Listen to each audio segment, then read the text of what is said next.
Welcome to Buckets, brought to you by BetMGM, the king of sportsbooks. My name's Matt Moore. I'm the senior NBA writer for the Action Network. Glad to be back with you on this Monday. And this is your Monday Best Bets episode in the National Basketball Association, as well as our weekend recap and our futures look with the future Jays. We got Joe Delara and Jim Turvey. You can find them on Twitter and in the Action Network app, which is, by the way, the best way for you to track your picks, get all sorts of cool signals like where the money is moving stuff, and you get to find system plays. There's all sorts of cool stuff. Check it out on the Action Network app. You can also find a copy of the show, a version of the show, a live version, or a video version, not a live version, a video version of the show on YouTube. Go to youtube.com/The Action Network, and you can catch all of our great video content. We got so much cool stuff. We have really, really fun shows. Just go check them out at youtube.com/The Action Network. Put it up with some earpods in while you're at work on a second screen. It's a lot of fun. Let's go do that right now.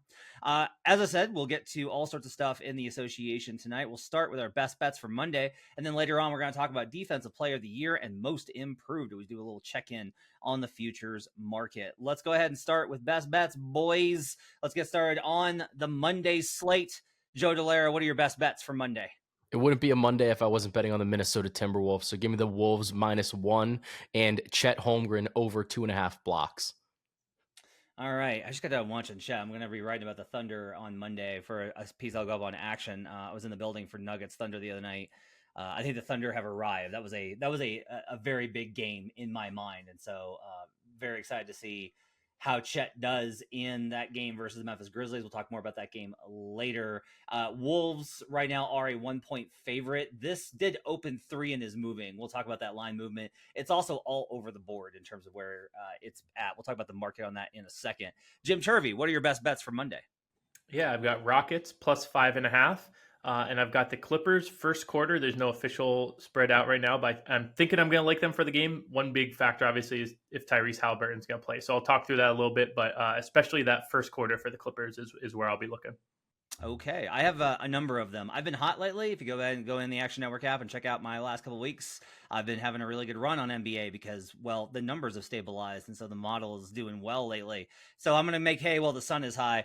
I've got Sixers -10.5, over 229 Bulls Sixers.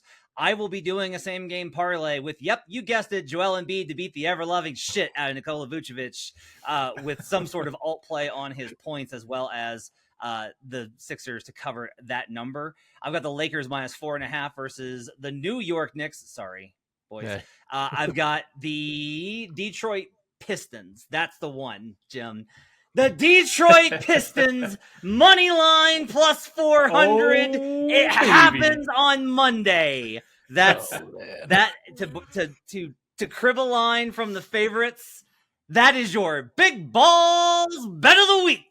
So, yeah, I'm on the Pistons money line. No way this goes badly. I was also on the Pistons versus the Bucks on Saturday. That did not go as well. I've also, by the way, got the over. By the way, the one bet I like more than any other is the over 231.5 in Nets Jazz. That's the one I like the best of all my best bets. But I am making Pistons money line a best bet. Let's start. I want to start with the Wolves game because I immediately, when we start chatting in Slack on Sundays in advance of our show, talk about what we want to talk about, when we're going to record. And I mentioned, like, I just threw in there, what the hell is this Wolves line? And Joe went, what the fuck? Like, Joe was like, oh my God, what is this line? And we kind of talked it through. And it's like, oh, Bam's now being upgraded and he's going to come back, and Tyler Hero is going to be back. And so, like, that's probably it. And there's like an interesting distinction between the three of us, which I think is best distilled by, like, we're on a scale. It's like Goldilocks, where Joe is like, what is this? The Wolves are awesome. The Heat are mid. This is a completely garbage line. I am like, well, I get that you have to upgrade the Heat substantially, but the Wolves have been so good, I kind of need to put them in, like, they should still be significantly higher favorites than they are right now. And then Jim has kind of expressed, is this accurate, Jim, that you kind of feel like the number is not way off, if not accurate and on point in general, right? Yeah, exactly. Okay. Joe, give me the cap on why you like the Wolves here beyond Wolves good, Heat mid. I mean, look, I think that the line is like a little bit of an overreaction to having Bam and Tyler Hero back. Like both of them are obviously important. There's still no news on whether or not they're going to have a minutes limit or not, which I think is entirely relevant, right? So like Bam hasn't played in really like 8 games, and Tyler Hero hasn't played since November 8th. So we really haven't seen this team like together. We're not really sure how many minutes they're going to play. Hero was playing almost 40 minutes a game like when he started the season. Like I don't see a circumstance where he's going to play 37.7 minutes he was averaging so far through those like full 7 games that he played.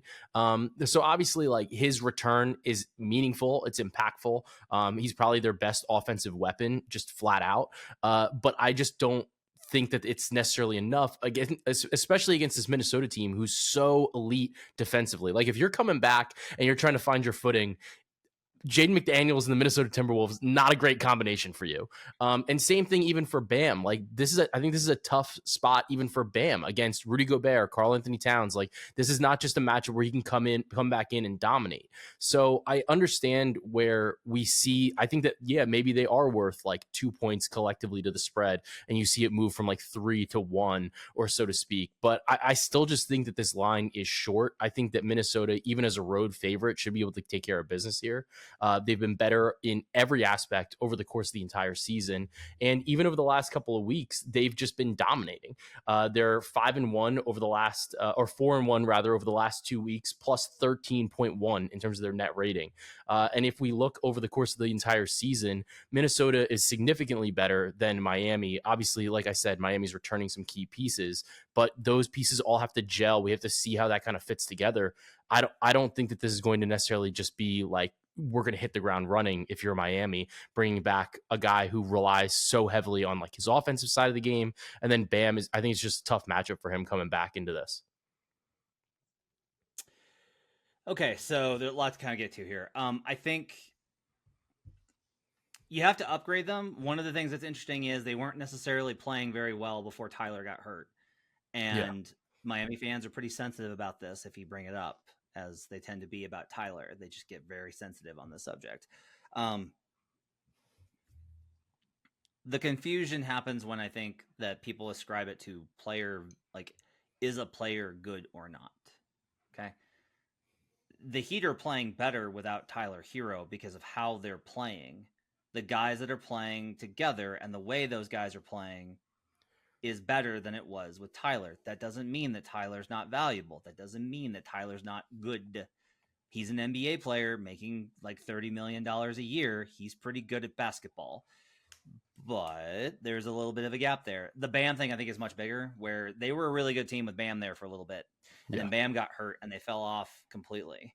So, Jim, I gave them a 3-point upgrade on this. One of the problems is that they've actually been one of the worst teams in the league at home this season in terms of like their overall impact. Like that's been, I think, a really rough one. I will agree that this number stinks. Like I get really, how can I put this? I think that sometimes we talk about like this line stinks as if there's some sort of shenanigans that are up there. I don't think, especially in the NBA, I don't think that they're laying a trap for bettors on a Monday night in December. That's just not how this works, right? But there's clearly a vast differential between where the books have Minnesota and Miami power rated and like our perception of where those two teams are. Would you agree? Yeah, I definitely think so. And I think you said it well. I think the much bigger point here is Bam coming back. Joe said something, like the two being combined to be worth about 2 points. I have it around 2.5, but that's like 90% from Bam and 10% from Tyler. And again, it's like you said, it's not, necessarily a slate. It's in part because of their style of play, their backups, how they impact just how the Heat can approach a game. So I do think this number is right about right. And in part because the Wolves right now do have Anthony Edwards and Jaden McDaniels are both questionable for this game. So I think if you want to be on it, it's not bad to grab it now because it's more likely to move towards the Wolves. Those players for the Heat have been ruled available. You got to love the Heat injury report, always keeping you on your toes with funky terminologies that don't really match the rest of the league. But so if we're thinking those guys are going to play, and then, in theory, if Ant or McDaniels are moved in, it should move a little bit more towards the Timberwolves. But I have the Wolves at around, +6, +5.5 or 6 with everyone in fully healthy. But I have the Heat around, 2.5 with all these guys back now. So if we go, in Miami, which you said hasn't been a great home court, which is fair. So maybe that's not worth the full 2.5 points. It ends up settling right in the zone around to pick them. But I do agree 100%. This is one of those games where if you kind of zoom out and do like a big picture, like let me not think about the number. Let me not, do adjusted net ratings and stuff. Let me just think, who is the better basketball team? Minnesota is the much better basketball team right now. Miami has not had much of a home court.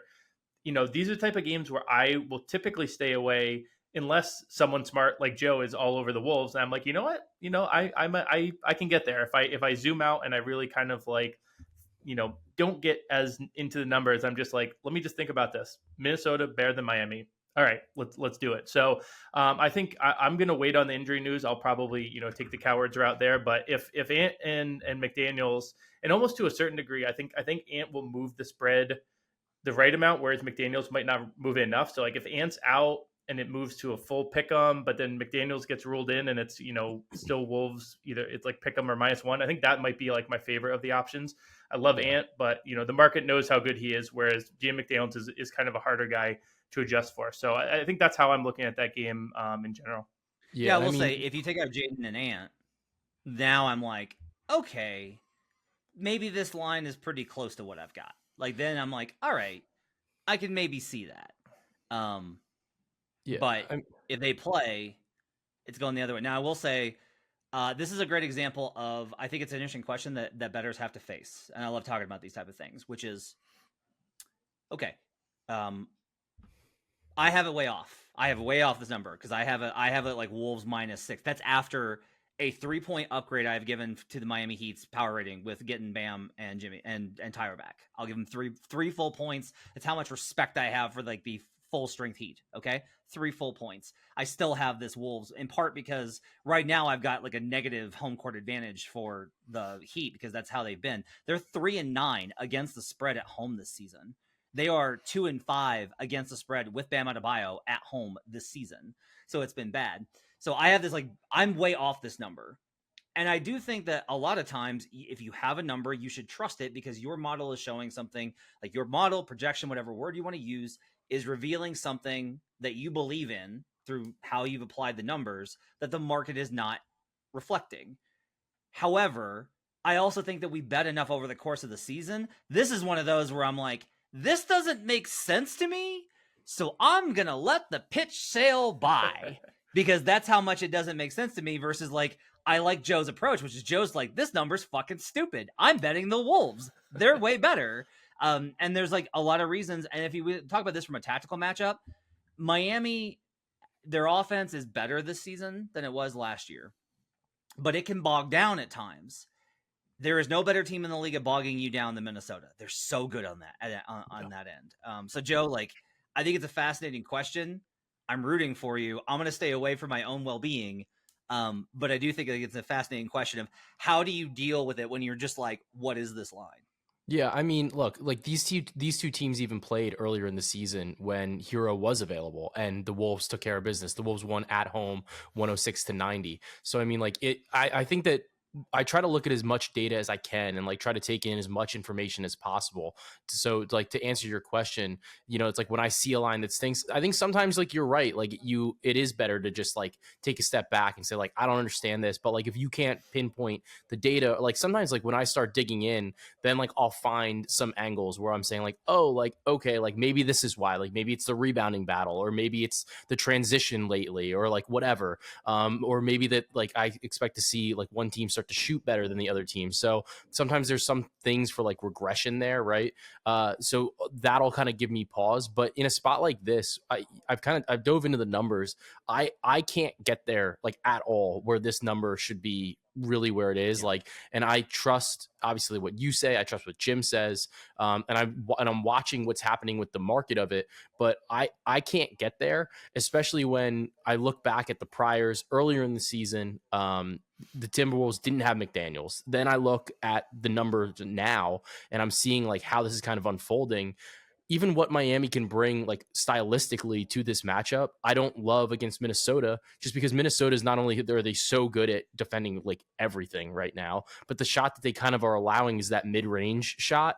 And then they don't, it's not even a good shot to take against them because you have a guy like Gobert on the interior. So I really just think that the way you have to look at it is try to take as much information as you can, try to take other people's opinions into consideration and like what their cap is. But at the end of the day, it's your money. You're the one laying it down. So if you believe in this, then like, trust your gut to a certain degree and trust your model, your analysis, and your understanding of the game and of what your cap is. Love that. That was great stuff. Should note this opened at a pretty non-sharp low limit book at 3, and then it opened at most of the others, especially the more influential books. It opened at 1. There's now Miami still taking money. There's a -1 on Miami. Like there's a Wolves plus money right now in the market on money line. So it's tight. We'll see what the overnight does, but that's the analysis on Wolves versus Heat. Jim, let's go to one of yours. Let's go to Houston plus 5.5 tomorrow, taking on the Cleveland Cavaliers. Houston, as we record this, are finishing up a game versus the Milwaukee Bucks. There are 5s in the market. There are 5.5s in the market. Why do you like Houston versus the Cleveland Cavaliers, who got a very surprising to me win versus the Hawks, who were in a bad rest spot the other night? They are without Darius Garland and Evan Mobley. Both are out several weeks with injury. The Cavs' heads are falling off essentially, and yet they are laying 5.5. Why do you like Houston here? Yeah, this is another one that the line kind of surprised me. This opened at 4.5, and actually seeing Cleveland taking money to the point that I, right before we got on, I was like, oh, did someone get hurt in the Houston game? Because it surprised me so much to see the line moving towards Cleveland. But I'm going to be content with it, and I'm going to stick with, like Joe said, stick with with how I got there, and the market doesn't always move directionally the right way, so we'll see about that. But the big thing is the no Mobley and Garland. The Cleveland hasn't looked all of that good. They did beat the Hawks in the last game out. We know how the Hawks have looked of late. Working on a piece right now talking about how key Jalen Johnson has been for them. Another game without him, another L. They're really starting to rack up losses down there in Atlanta. But to me, this is also a Houston play. Houston is the second best team by spread differential in the last 2 weeks on cleaning the glass. They're back to that top defense of the last 2 weeks.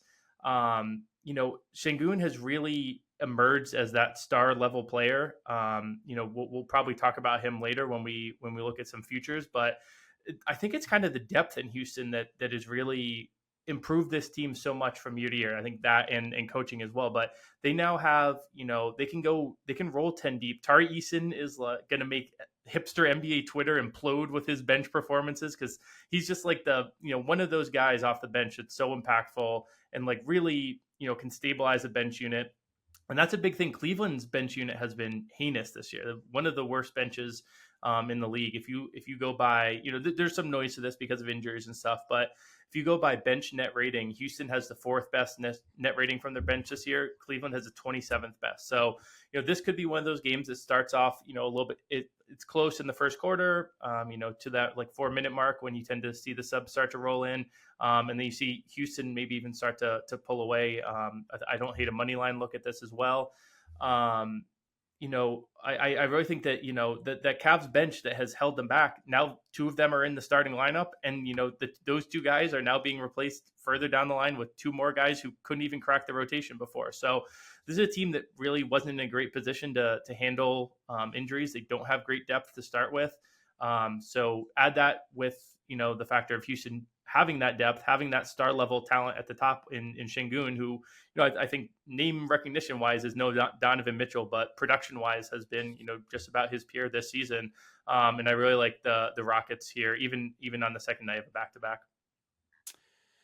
Yeah. I'll say this one, I definitely have it projected.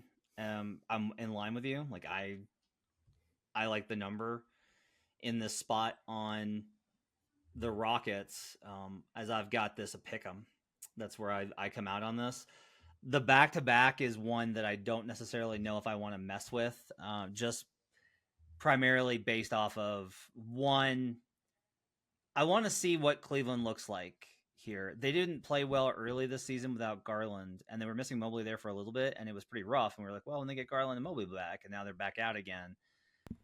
I just want to wait where it's a wonky spot of Rockets on a back-to-back after playing a very physical team in Milwaukee. It's a short flight, and so that's good. Like low travel spot here on a back-to-back. That's a very easy back-to-back spot. I just, I think for me, it's more a matter of I don't know what Cleveland is, and so I don't want to bet it. But I do think that Houston in general, their entire kind of, if we talk about their win profile, they're tough. Like they're tough. And so I want tough teams in spots of adversity. And this is a spot of adversity with them playing on the road versus a team that's still trying to figure stuff out. So I don't hate the play at all. I think it's pretty good. Let's do one of mine. Lakers -4.5 versus the Knicks. So some of the trends that I track here, like New York in particular, the Knicks after a loss have been very good against the spread. And the Knicks are one of the teams that does very well against low 3-point volume teams. However, the Lakers are starting to evolve outside of being one of those low 3-point teams. Like they're starting to shoot more threes and make them at a higher clip because they're getting guys back to allow them to have the proper spacing. The Knicks played the Suns on Saturday night with Friday night with an absolutely phenomenal performance from Jalen Brunson. 50 points. What a game. Joe Delera was hype. It was like an absolutely incredible awesome performance. Yeah, it was so cool. Yeah. What did they do after that, Joe? What happens after you're in Phoenix and you have a game in LA? What do you do on a Friday night? Do you fly there? That's what you do. You probably have a great time. You fly to LA on a short flight. And then you have Friday night and Saturday night, and then Sunday in LA. Yeah, I'm hoping LA nightlife is undefeated. I'm hoping that they're like me and they go out on the Friday night and then they're just like deceased on the Saturday so that they couldn't have gone out on Saturday night and they're rested by, If I miss this, that's going to be my excuse as well. They had Sunday off. So clearly they just actually like had, they got some liquid IVs and went to the spa on Sunday and got themselves taken care of and didn't go back out. But I don't trust NBA players. Look, this is also a model play. The Lakers are 6 points above average league home court advantage this season. They've been dominant at home. This is 4.5. And yes, it's above the key number of 4 that I talk about with where teams will let it go. But this is low enough for me with what I've got this projected at that I will go ahead and lay the points. I think the Lakers are going to this is a letdown spot after the Suns game versus a Lakers team that pretty much took off the weekend in San Antonio. Like 80 sat out one game, LeBron sat out, and now they're coming back home and they're going to re-engage. So I think they re-engage in this game versus the Knicks in what's a bigger, like, oh, we got to get up. It's the Knicks. It's always exciting to play those types of teams. It shouldn't be, but it is. So I think the Lakers win here. I would lay any number this gets to. I would lay it with the Lakers. Jim, do you have thoughts on that, Cap? Yeah, it's pretty funny. I have almost the same logic that you had on being intrigued, but maybe not fully getting there on the Cavs play, because this Knicks team has now been without Mitchell Robinson for the last 4 games, I believe, but they've been weird games, and I haven't been able to get a feel. I think when Mitch went out, I know I was, and I think the consensus kind of is like, this is the guy who they're really going to miss. They're going to miss him on offense because of the second chance opportunities he opens up for an offense that can really get pretty stagnant at times. You talked about how amazing Brunson's performance was. It was amazing, but he also, if he's repeating 9 for 9 from beyond the arc, yeah, you tip your cap and you're losing that game. That's not going to happen often. So I want to, they have an ugly loss to the Jazz in there. And this Lakers team is one that absolutely eats in the paint. Like you said, and now the Knicks are without Mitchell Robinson, who you pointed out that the Knicks usually do well against the teams that are, kind of paint centric. I think that's large part due to how well Mitchell Robinson is usually there protecting the rim. Now they don't have that. That's going to be a huge factor against the Lakers on Monday. So I'm very intrigued by this. But at the same time, this Knicks offense has actually at times looked kind of good and maybe a little bit more free and open. So I this is a game I want to see. I thought I would get a quick read on Mitchell being out and Mitchell Robinson being out and kind of how that impacted the Knicks, but it has not been consistent so far. So I'm sitting out one more game to see more data on how the Knicks are without him. I'll also say if you're gonna miss your center, you want to miss it versus the Suns, and you don't want to miss it versus the Lakers. Exactly. Yeah. Exactly. Yeah. This is I'll also it's rough. yeah.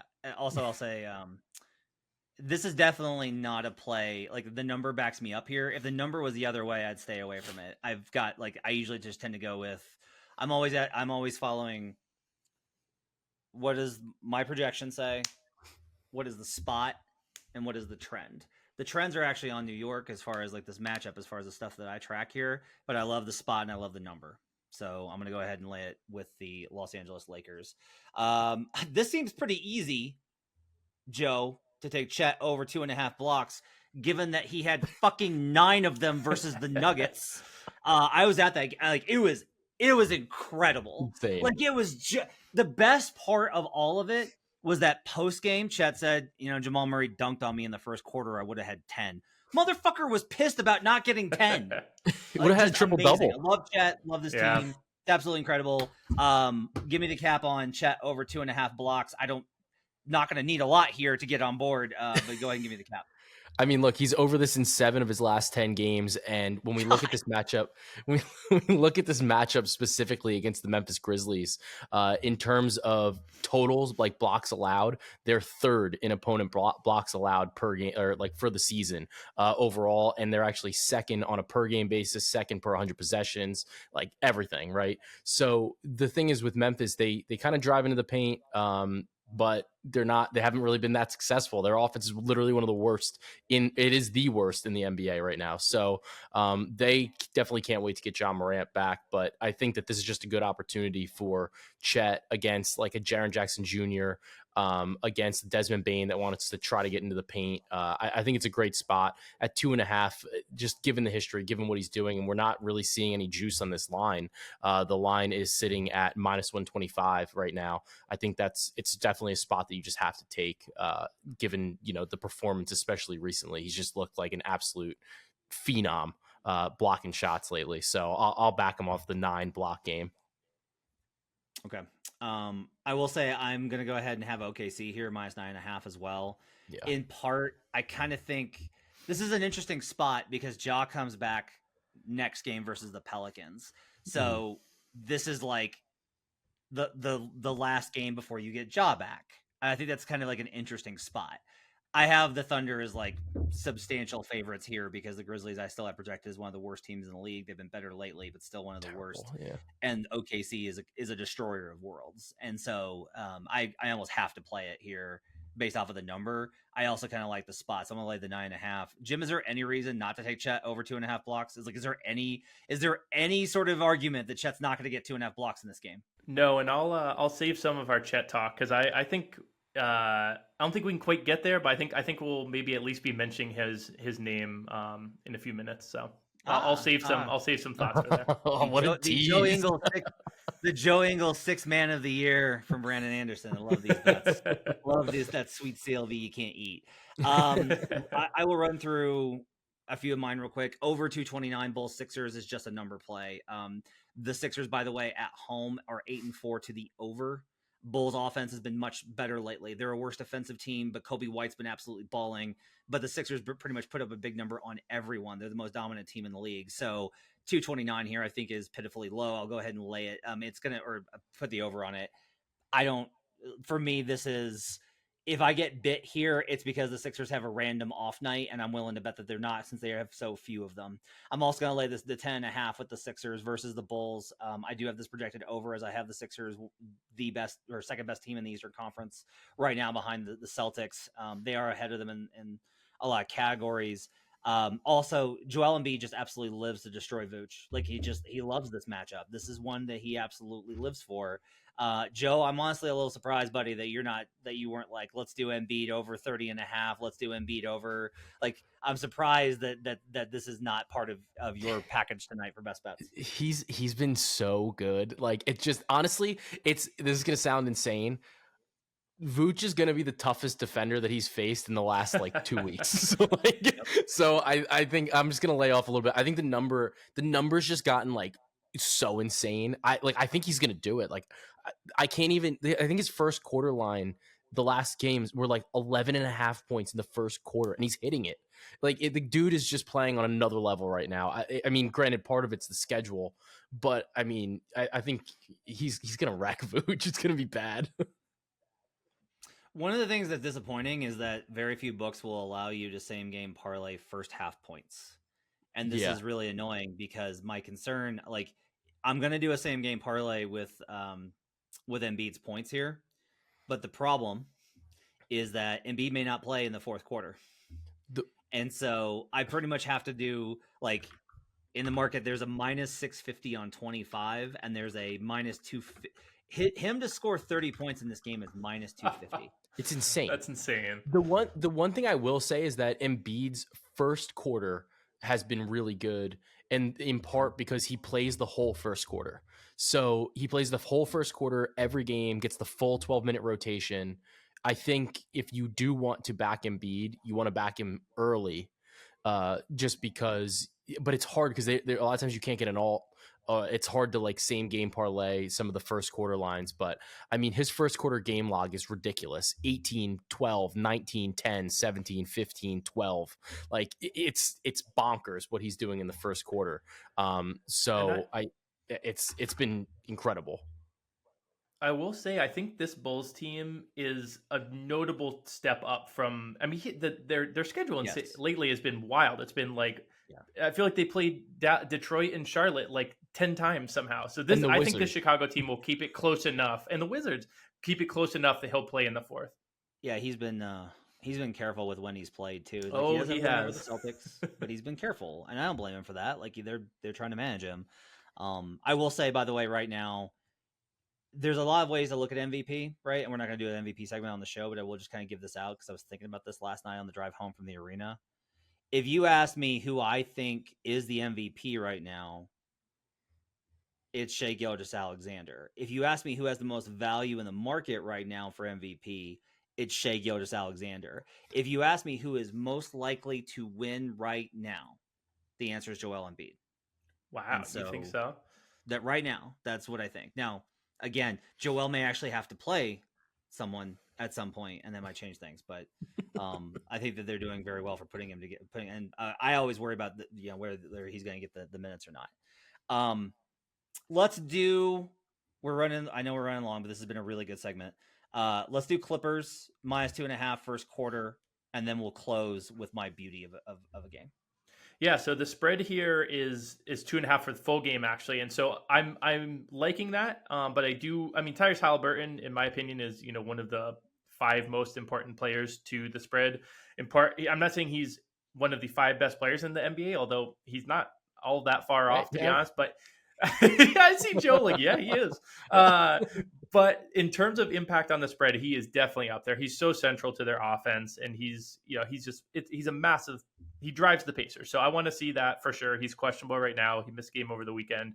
I think regardless, though, I'm going to be looking at the first quarter spread here for the Clippers. The Pacers have started really slow this season in a lot of games. They've had this outstanding season where they've surpassed expectations early on, but they have a negative net rating in the first quarter this season. Whereas the Clippers have been really good. They have the 6th best net rating in the first quarters. They're plus 7.6. That Pacers was negative 1.3. So there's a pretty big gap there. And if you follow on the app, you'll notice this is the time of the season I'm starting to like those quarter and half derivative markets. These are some that I think have a little bit more signal to them than the books are willing to recognize at times. I think there are teams that, because of the way rotations play out, I think rotations is probably the main thing, but they will have certain quarters in which they are particularly strong or particularly weak. So if the book is splitting up, a game by 4 and they kind of just split the spread up by 4, they won't always do that. It's not going to be a perfect split. Usually, a big spread is going to be tilted towards the first half, which makes sense.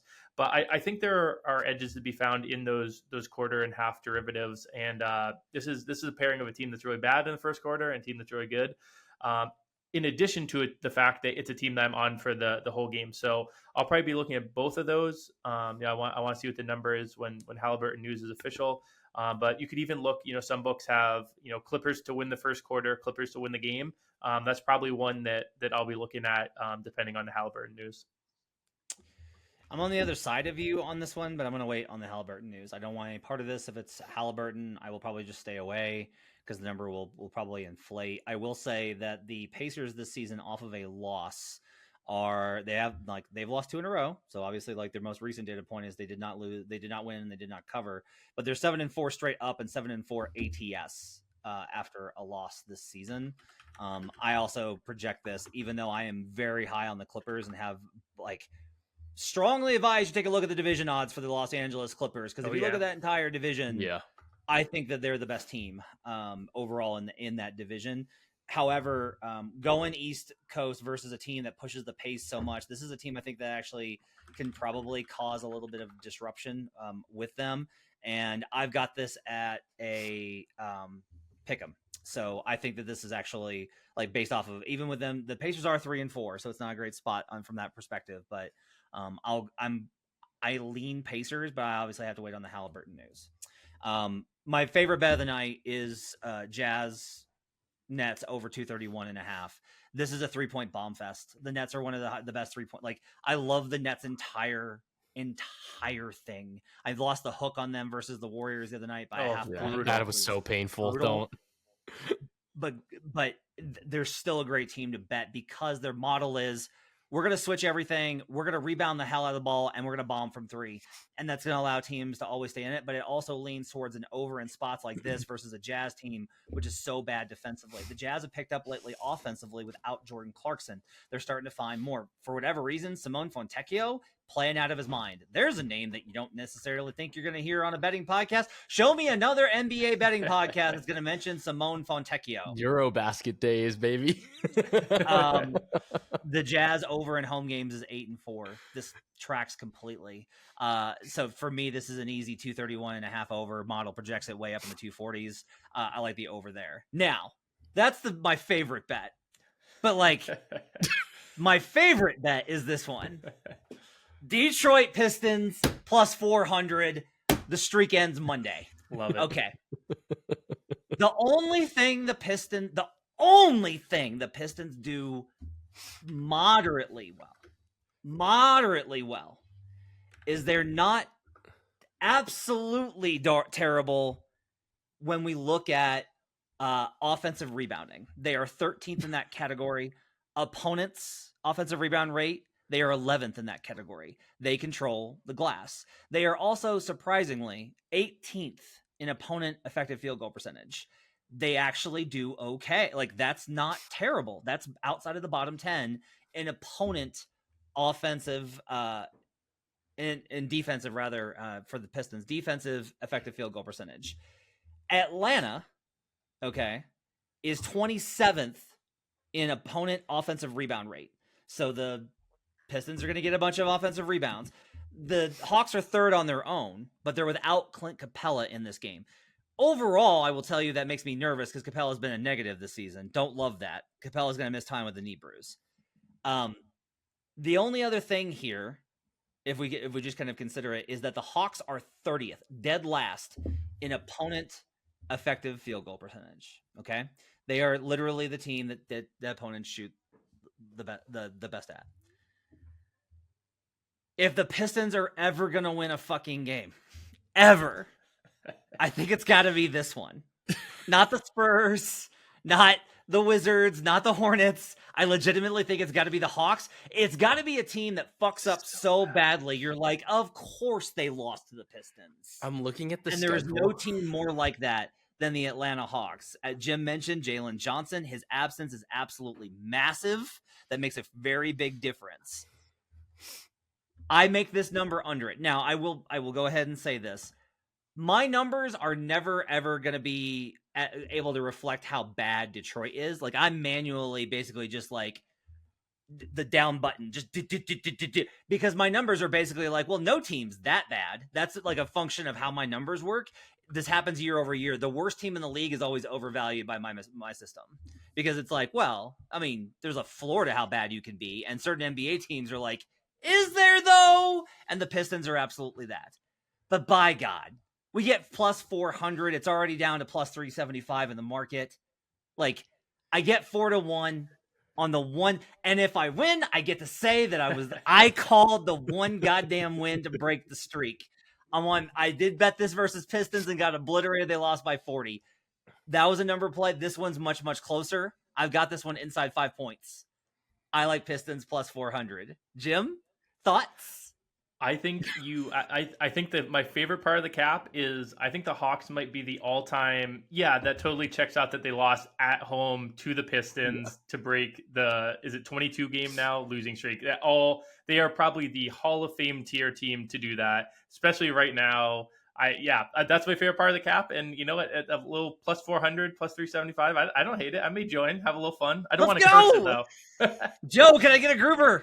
Look, I mean, the implied odds 20%. So I mean, we just need to hit this 1 out of every 5 times, and we're fine. So I think it's not crazy. And when you do look at their schedule coming up, it's like, yo, you better win this one because it's looking bad for them. I don't hate it. I totally understand the cap. Look, I don't think it's crazy as a dart throw here.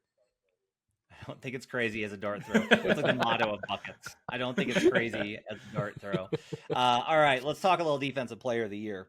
Currently at BetMGM, king of sportsbooks. Rudy Gobert. Oh, I need to recap the bets real quick. Jim's on Clippers minus 2.5 first quarter. If Hallie is, or regardless, and if Hallie is out, you're going to add. That's right. The 2.5 is the spread. There's no first quarter spread out. It'll be short. I think it will probably be like -1, maybe -1.5. So you can probably even 2.5 would be a little long, but first quarter in general, the line's not out yet. Okay, gotcha. And Jim likes Houston plus 5.5 back-to-back as well. Joe's on Timberwolves -1 versus the Miami Heat, and Chet over 2.5 blocks. I have a smorgasbord for you. Sixers minus 10.5 over 229. Bulls Sixers. Lakers minus 4.5 because LA Nightlife is undefeated. Over 231.5. Jazz Nets. That's my favorite bet on the board. OKC minus 9.5 versus Memphis, and Detroit Pistons money line plus 400. All right, now let's talk about defensive player of the year. Rudy Gobert is the favorite at minus 115. Anthony Davis is second at plus 275. Brook Lopez, who leads the league in blocks, is plus 2,000. And then Chet Holmgren is also plus 2,000 at 20-1 as a rookie. Jaren Jackson Jr. is 25-1. Giannis Antetokounmpo 25-1. Joel Embiid 25-1. Bam Adebayo, who will never be respected enough, is 30-1. On down, and then OG Anunoby and Drew Holiday are 30-1, along with Victor Wembanyama and Herb Jones. So we kind of teased this earlier, Jim. I will give you the floor with your thoughts on Defensive Player of the Year.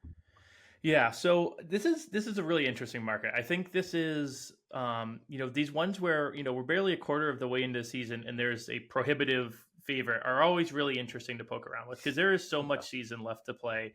I do think that the market is correct that Gobert should be the heavy favorite right now. You look at the defense overall, they're pretty hands down the best defense in the league. We talk about what matters for this voting, right? It's previous bona fides, big check for him. Big man, check. Team defense, big check for him. 65 games played. That's why these are fun to talk about at the quarter of the way through the season, because no one is guaranteed 65 games at this point. Anyone could go out and miss a couple of weeks or even longer. So he certainly checks those first three, but I think there's a couple of names we got to talk through. I know, there's two rookies, the two leading guys for Rookie of the Year, who are putting together if they had the bona fides, I would say they need to be in this. But for me, that is such a key part of this. You really do. The voters need to see you in that before, unless I would say if the Thunder or the Spurs had the number one defense in the league, and in the Spurs case, had more wins to their resume, I think it could start to be one of those cases where it's historically we have never seen this before, but there's something here. But the Thunder are more like the seventh best defense. So those guys, I think this is the year that both of those guys finish, in the top 10, maybe even top 5. But I don't see either of those guys winning it. And even to the degree that I don't want to bet them at the numbers they are at right now. There are a couple of guys whose numbers I do think are interesting, though. Jalen Suggs is a guy that I know, Matt, you and I have talked through before. He's at 100-1. He doesn't check almost any of these boxes. He has no previous bona fides. He's not a big man. He's young. We don't know as much about his health, but he is such a awesome, dominant defensive player. And the Magic are having such a, fun breakout season that at that 100-1, I can't recommend it this second, but I want to keep an eye on it.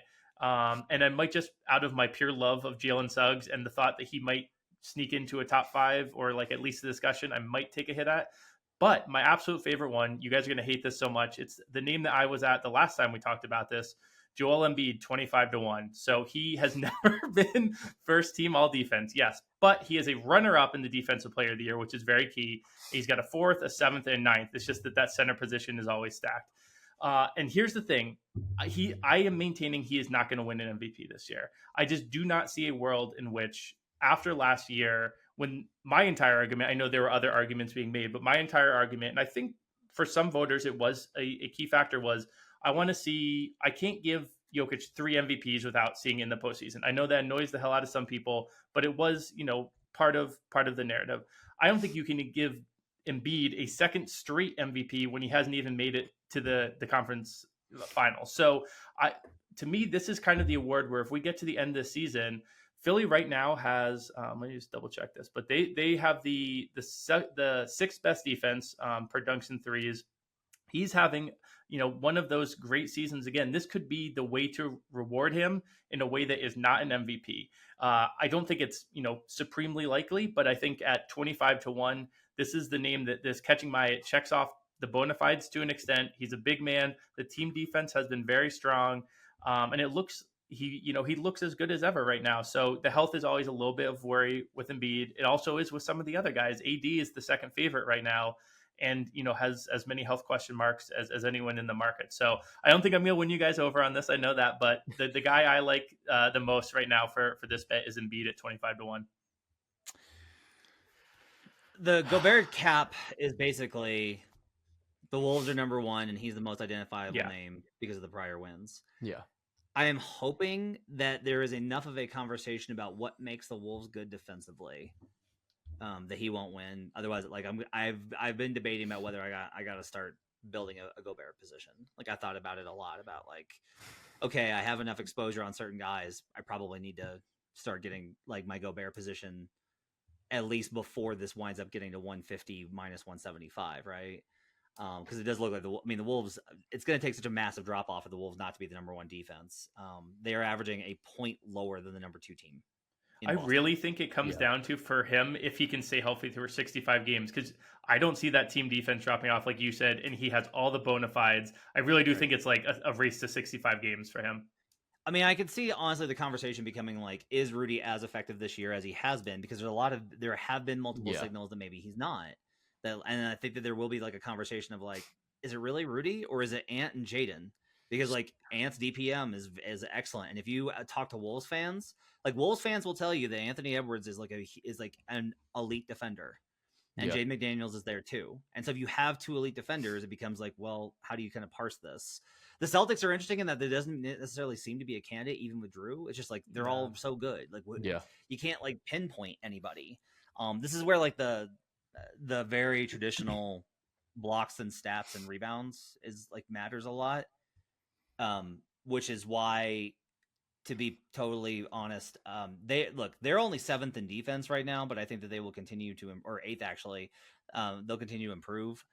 I've bet a lot of Anthony Davis lately, and I am captain of he can't stay healthy, and he's over. Like anyone who follows me on Twitter knows, like I think AD is incredibly overrated.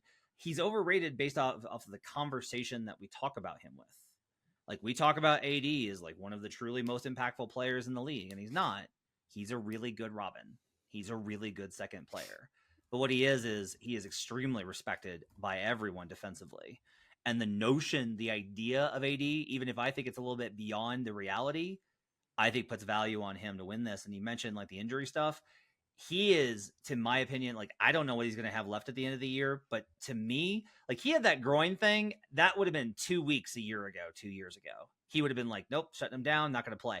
He is trying to play through injury to disprove a narrative, and maybe that winds up costing him where he gets more hurt and then suffers a major injury, and that one's just dead. I also think he's just really going to try and scrap through it. Like, I think he's trying to prove something to people. He shouldn't. Like, get yourself healthy for the playoffs, my man. But I actually think there's value on Anthony Davis, and I've built a pretty big position on that. Joe, what are your thoughts on the names that we've listed here and anybody else that you think there's value on? I'm like, honestly, like, I'm willing to look at an award sometimes and just be like, I'm not necessarily going to bet it, like, because I don't love the Rudy spot based on some of the things that you guys have both already said in terms of McDaniels and Ant, and then Anthony Davis. I'm always concerned about an injury. One player that I am a little interested in, to be honest, is I'm interested in Jaren Jackson Jr. at 25-1, specifically because they have the 11th best adjusted defense right now. Ja is coming back on Tuesday, presumably, right? The only reason that I think that is I think that with Ja was actually like a little bit of a positive defensively in terms of like what the numbers said last year. But part of why I think that is like the offense was so bad that I think it was giving up a lot of transition opportunities. I think it's giving up a lot of like easier baskets for opponents, right? If like Jaren does have the pedigree, I am a little concerned based on the record, being 6-18, and like obviously, but I think when we look under the hood, the defense has been fine. Like the defense is okay, and I think that maybe with Ja back, if they kind of like it, I think it's just like a morale thing. It's like if they can kind of get their stuff together and kind of get it together moving forward through the rest of the season, maybe he's a guy at this point. I know how good he is. I know that he can win it because he has won it. And at 25-1, I think that looking at it, I think that there's a path for them to get better and then maybe have more eyes. They obviously have the nationally televised games. I think that all kind of matters. And if they can finish the season strong, I wouldn't be upset sitting on a 25-1 ticket with Jaren Jackson Jr.'s name on it towards the end of the season. He's been relatively healthy. I don't hate it just because I don't see Brook. Like I know the counting stats are there, but their defense overall I don't think is that good. It's tough for me there. So I think if I was gonna look at somebody, I think Jaren's somebody that's very good, has the pedigree, has won the award. 25-1 seems a little far for me. I looked at rebounds per game plus stocks per game, steals and blocks. Davis leads at 16.5. Second is Victor. The thing with Victor and Chet is just basically like, do you believe that they will give a rookie defensive player of the year? With Victor in particular, it's like, are you going to reward a very terrible defense? They've been better since they moved him to the 5. I just don't know if they're going to get to like, can the Spurs get to a top 5 defense? Can they climb that much ground? Because, currently they are 23rd, and making that kind of a leap over the final 2/3 of the season is very tough. And so I don't think they can get there.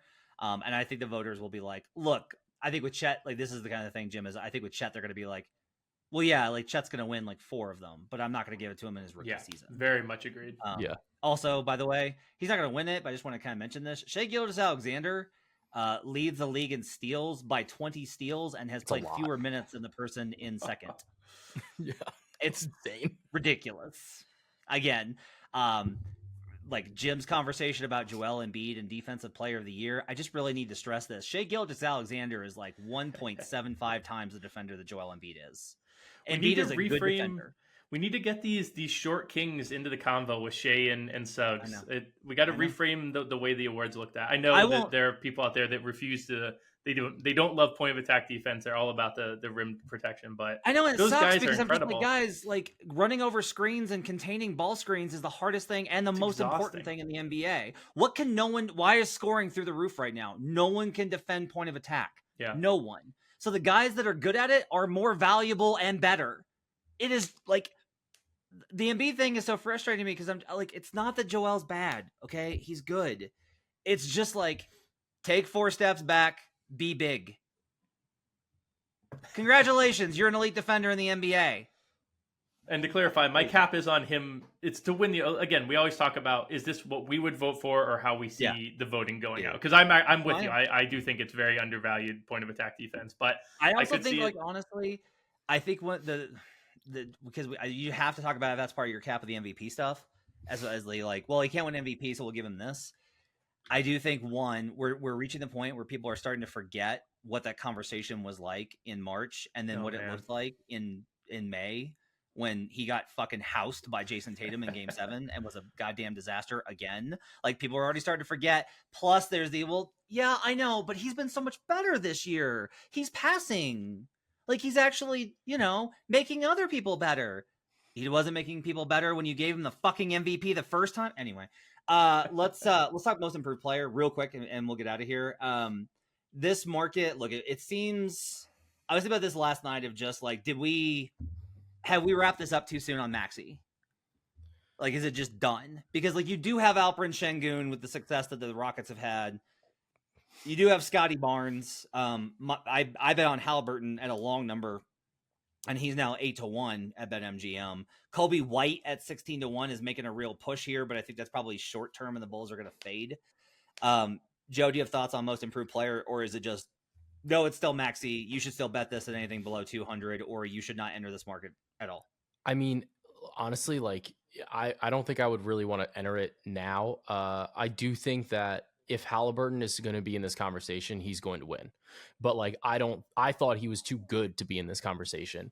And like, I felt he should have won last year. But if he's going to be involved, which apparently the way the market is saying, like, maybe he is, like, he's going to win. Like, he's flat out better. Like, he's an MVP candidate. I think he's closer to an MVP candidate than a most improved candidate. Like, maybe he gets a vote or two for MVP. I don't think he necessarily wins, but like, Maxey is not in that conversation. Halliburton is in that conversation. Right. So I think that if that's what if he's going to be suddenly talked about as most improved when I thought he should have won last year, like, yeah, like he's going to win. I think like he's that good. If they're going to say like, well, he went from very good all-star to MVP caliber, and that's the most improved, then like, sign me up. So I think at 8-1, like, he's the one guy I think out of the rest of the field that I would be interested in outside of Maxey. And I think if you have a nice Maxey ticket at 14-1 or like 16-1 that you grabbed over the summer when we were betting it, then I don't hate supplementing that with an 8-1 Halliburton. So that was actually my exact thought process, because this is exactly what they did when they gave it to Ja made the leap from franchise player to, oh my God, Ja's like an MVP candidate. And like, Ja was never going to win that MVP, but he was on the ballot. And I was just asked, there's an MVP, get ready for this, folks. There's an MVP straw poll coming out next week. And I'll go ahead and tell you what I was asked by my colleague and friend Tim Bontemps to contribute, because he respects my views on MVP. My list was Shai Gilgeous-Alexander 1, Joel Embiid 2, Nikola Jokic 3, Giannis Antetokounmpo 4, and Luka was at 5, only because at this particular moment we're at like a Hallie dip, right? Like, they've lost 2 in a row, a little bit like he's been banged up. Luka's doing insane things because Kyrie's out, so his usage is through the roof. So I have Luka. Like, I think Tyrese being the engine of such a good offense matters, but I will go ahead and give Luka the respect that he dictates, given the team success that the Mavericks have had. But I do think like there's a chance that if one of those guys knocks out, like if one of those guys doesn't make 65 games, Halliburton could. Like, Halliburton could wind up 5th, and that to me puts him in line for most improved player. I did get him. We've talked about him for most improved and all these types of things. I did get him at. I got him at 100-1 a while back. I have some obscene number too. in the summer. So let's wait for that beautiful CLV to not come through for us. Jim, what are your thoughts on most improved player, and what do you think the value is now? Yeah, I think Joe said it really well when talking through defensive player of the year. One of like the biggest, there's so many edges that go to the sports books over the sports bettors, but one of the biggest edges you have over the sports book is they have to put out lines. You do not have to bet the lines. And I think this is a market right now that's pretty sharp. If you have a Maxey position, I actually do think that because the market is like this market right now is pretty sharp. I got in on Barnes a little while ago. I think Şengün and Hallie are both decent, like minor hedges. Some people don't even like to hedge if they're like, I'm sitting good with Maxey. I'll probably put a very small amount just to be like, you know what, I'm not walking out of here empty-handed. I really like this position that Maxey put me in over the summer. But if I'm a bettor who has nothing in this market, there is no reason to enter this market right now. I think it is pretty well established, at least at this second in the season. There's a lot of season left. There's a lot of narratives to still come and go. I think the Kobe White one was really fun. That was one that, burst. He was like 65-1 about a week ago. He's 16-1 now. I'm gonna be eating that CLV for dinner tonight. It's gonna taste so good. With your Tostitos. Those are yeah, exactly. Those are the kind of guys who like kind of come and go during the season, and in the end of the season, maybe they're a valuable piece. They might be a top 3 or 4. If you grab like 3 or 4 of them, and one of them pops into a top 3 or 4 play, they are incredibly valuable. But if you've bet these long enough, that they're kind of like meteors across the sky. They aren't going to really stick. They're going to have some crazy CLV for a couple weeks, and then most of them fade off. A few of them stick, and those are the ones that have value. But Kobe White, for this award, you really need to kind of get into the All-Star conversation. He's playing great. He's not going to be on the All-Star team this season. To me, he is, at this point at 16-1, there's definitely no value there. So yeah, I would sit this one out if you don't have anything, and then hedge your maxi as you like if you joined us in the summer. I think for me, a lot of it is, who do you think is going to make the playoffs, right? Like, if you think Houston's going to make the playoffs, you should look at it. I think hedging with Şengün is worth it. If you don't, keep Maxey. Just keep Maxey. For me, if I saw any signs of life from Toronto, I would be in on Barnes, because you actually asked me who I thought was the most improved player this season. I'd actually say it was Barnes. I think Barnes has made such a huge level up. And part of that's because that's also like confirmation bias, or I don't know if it's confirmation bias, but it's a bias on my part, because I didn't think he was very good. Like, I thought he was good, but I thought he was like, yeah, he's good. And now I'm like, holy shit, Barnes does everything. He's so good. So his level up has been really impressive to me. But I do think on the second to last show of the year, last show of the regular season, we have to preview. We'll be doing in-season tournament, or play-in tournament rather, and playoff stuff. But the second to last one, we should have ourselves a little CLV feast, and we're all going to bring in all of the bets that we made that made us look so smart that aren't going to win. That we had a number go from 100-1 to 6-1, and we're still not going to win a thing on it. We'll have a nice CLV feast, and I'll get Brandon for that one too, because nobody likes a CLV.